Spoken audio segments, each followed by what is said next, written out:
Hello बच्चों, कैसे हो आप सभी। आशा करता हूँ आप सभी अच्छे ही होंगे। बच्चों, आज हम पढ़ने वाले हैं जेनेटिक्स के बारे में। हिंदी में इसको आनुवंशिकी कहते हैं। ये बहुत ज़्यादा इम्पोर्टेंट पार्ट है, चैप्टर है या कहें अध्याय।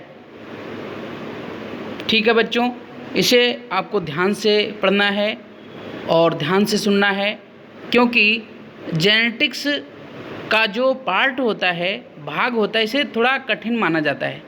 ठीक है, और इसमें आपके सामने बहुत सारी शब्दावली आएंगी जिन्हें आपको याद करके रखना है।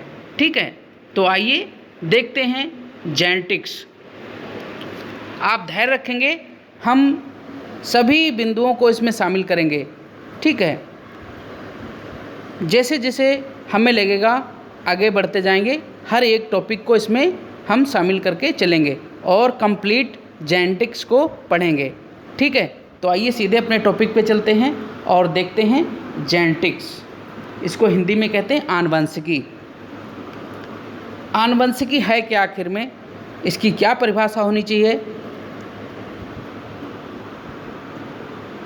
तो जीव विज्ञान की वह शाखा जिसके अंतर्गत हम वंशागत एवं विविधता का अध्ययन करते हैं। कह सकते हैं कि जीव विज्ञान की वह शाखा जिसके अंतर्गत वंशागत एवं विविधता का अध्ययन किया जाता है, आनुवंशिकी या आनुवंशिक विज्ञान कहलाता है या कहा जाता है। ठीक है, ये रही इसकी परिभाषा। नेक्स्ट देखते हैं। अब देखेंगे इसमें वंशागत। वंशागत क्या है?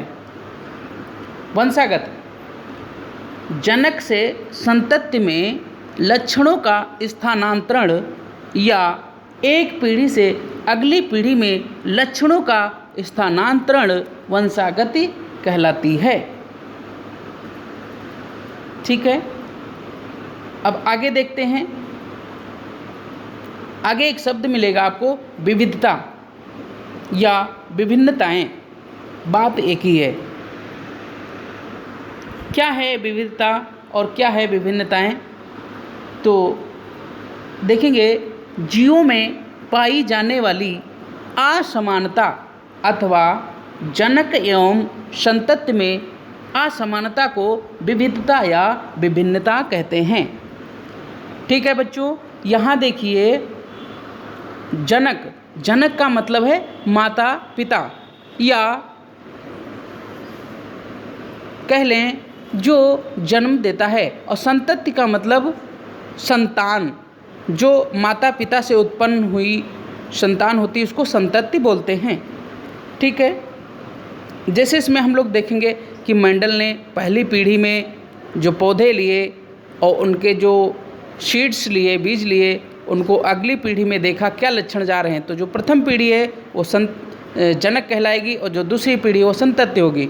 ठीक है, तो अब आगे देखते हैं कि ये जो विभिन्नता है या विविधताएं हैं, ये कितने प्रकार की होती हैं। ठीक है,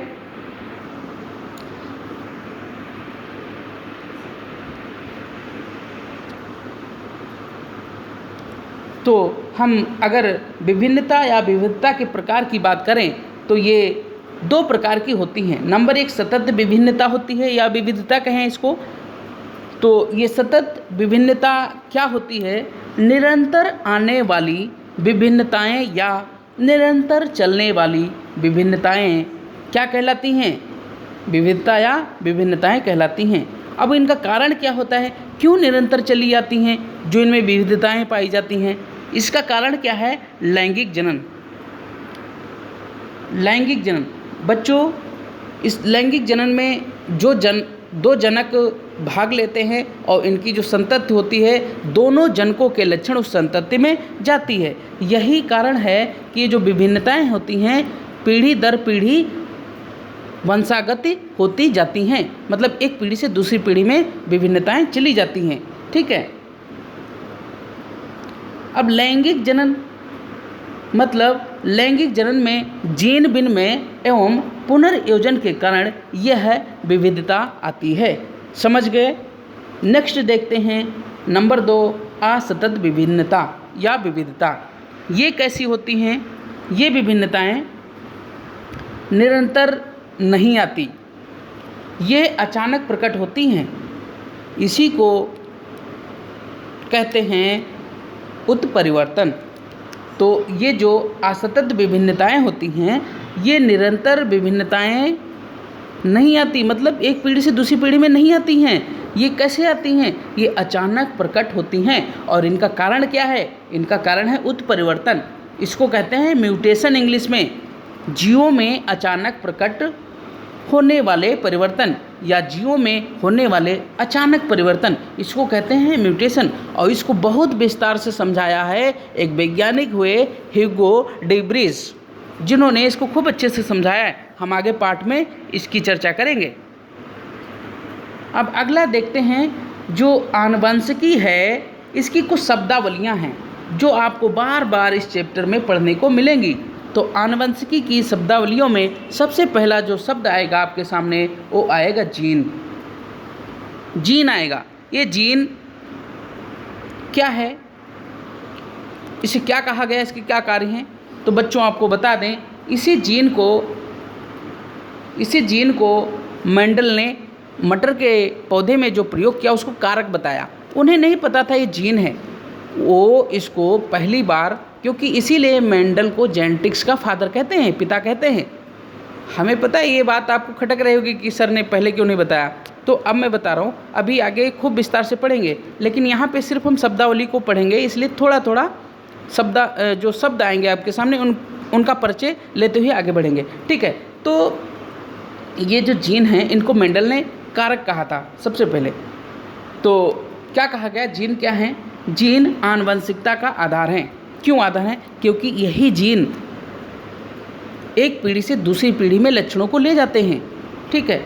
अगला कहा गया कि जीन गुणसूत्रों पर रैखिक क्रम में व्यवस्थित होते हैं। अभी आगे देखते हैं। पहले देखिए, आपसे पूछा जाएगा कि आनुवंशिकता का आधार क्या है, तो आपको ये लिखना होगा। ये बहुत ज़्यादा इम्पोर्टेंट है, यहीं से सिर्फ 2 नंबर का क्वेश्चन पूछ लिया जाता है, इसलिए इन शब्दावलियों पे भी आपको बहुत ध्यान देना है। आगे चलते हैं, देखते हैं। जीन वंशागति का भौतिक आधार है, ऐसा कहा गया है। यहीं पे आप नोट डाल के लिख लीजिए या इसको याद कर लीजिए कि वंशागति का रासायनिक आधार डीएनए होता है, डीएनए, ठीक है बच्चों। अब आगे देखते हैं। डीएनए के ऐसे खंड जो प्रोटीन का निर्माण करते हैं उन्हें क्या कहते हैं? जीन कहते हैं। समझ गए? डीएनए के ऐसे खंड जो प्रोटीन का निर्माण करते हैं उन्हें क्या कहते हैं? जीन कहते हैं, ठीक है। नेक्स्ट देखते हैं। नेक्स्ट है डीएनए। डीएनए है क्या असल में? ठीक है, हमने आपसे कहा कि डीएनए का जो टुकड़ा होता है वही जीन होता है। तो डीएनए है क्या? न्यूक्लियोटाइड्स हैं, और इसमें आपको फास्फेट मिलता है, नाइट्रोजनस क्षार मिलते हैं और पेंटोज शुगर मिलती है इसी न्यूक्लियोटाइड्स में।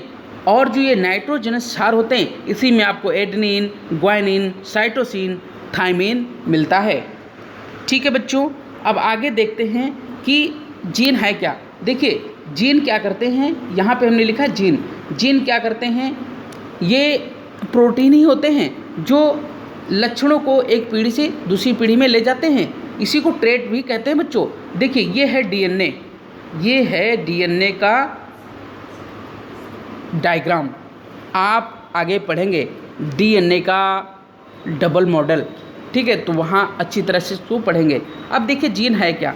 मान लीजिए ये डीएनए है और यहाँ से थोड़ा टुकड़ा इसका हम ले लेते हैं, ठीक है। इस टुकड़े पे जब देखेंगे तो आपको मैसेंजर आरएनए मिलेंगे यहाँ पे, और इसी पे क्या लगे होंगे? नाइट्रोजनस क्षार। कौन सा? एडेनिन, ग्वानिन, साइटोसिन, थाइमिन, ठीक है। यही जो मैसेंजर आरएनए होते हैं, यही देखिए यहाँ पे हमने लिखा भी है, यही क्या करते हैं? प्रोटीन का निर्माण करते हैं, ठीक है। तो ये जो प्रोटीन का निर्माण करते हैं मैसेंजर आरएनए, तो ये डीएनए का जो ये टुकड़ा होता है यही जीन होता है। और जिस पे ये मैसेंजर आरएनए या प्रोटीन नहीं पाया जाता है, वो डीएनए का जो खंड होता है वो जीन नहीं होता है। समझ गए जीन के बारे में। अब अगला देखते हैं। जीन शब्द को सबसे पहले जोहानसन नामक वैज्ञानिक ने बताया। इन्होंने ही मेंडल ने सबसे पहले जीन को कारक कहा था। उन्हें जीन के बारे में नहीं पता था और इसको जोहानसन नामक वैज्ञानिक ने अच्छी तरह से समझाया और इसी कारक का नाम दिया जीन। समझ गए। अब आगे चलते हैं। अच्छा ये देखिए यहाँ लिखा भी है मेंडल ने जीन को कारक कहा था। समझ गए। अब आगे चलते हैं, देखते हैं दूसरा जो शब्द आएगा आपके सामने युग्म विकल्पी आएगा। ठीक है, अब देखते हैं युग्म विकल्पी है क्या। इन्हें एलोमार्फ भी कहा जाता है। युग्म विकल्पी जीन के ही रूप होते हैं। जैसे आप देखिए कैपिटल टी और कैपिटल टी स्मॉल टी, ठीक है, ये हमेशा जोड़े में होते हैं।